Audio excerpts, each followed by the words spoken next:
Japan, during the Heian period, was a land of emerging beauty and complex politics. The central government, based in Kyoto, was losing grip over distant provinces. In this era of declining imperial power, a new warrior class was about to rise: the samurai.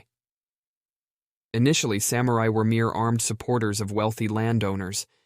They were not the iconic warriors we imagine today. Their armaments were rudimentary, more suited for policing than warfare. Yet, their role was about to evolve dramatically. In the sophisticated courts of Kyoto, the nobility engaged in elaborate rituals and artistic pursuits. Meanwhile, in the countryside, the samurai were carving out a different kind of society, one focused on martial prowess and service. The ethos guiding these warriors was Bushido. Though not formally written at the time, Bushido's principles of honor, loyalty, and courage were deeply ingrained in the samurai spirit. Training in martial arts was rigorous, preparing them for the hardships of battle and governance. The Genpei War, a 5-year conflict between the Taira and Minamoto clans, marked a turning point in Japanese history. It was a struggle for national control, with samurai leading the charge on both sides. The Minamoto's victory led to the establishment of the Kamakura Shogunate, the first time samurai ruled Japan. Minamoto no Yoritomo, the first shogun, established a new government where samurai played central roles. This was a radical shift from the court-led governance of the past.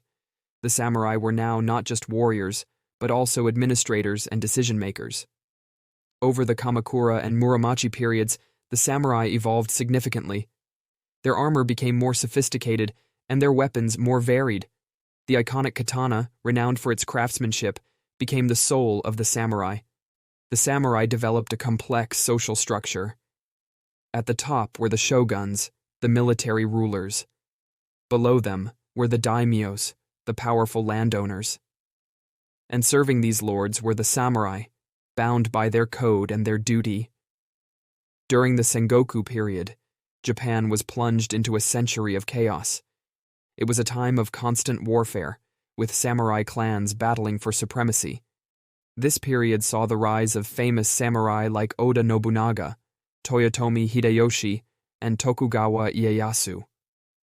The introduction of firearms, brought to Japan by Portuguese traders, revolutionized samurai warfare. Oda Nobunaga, a visionary samurai leader, was among the first to integrate firearms on a large scale in battles, changing the face of samurai combat forever. Despite their martial nature, the samurai were also great patrons of the arts.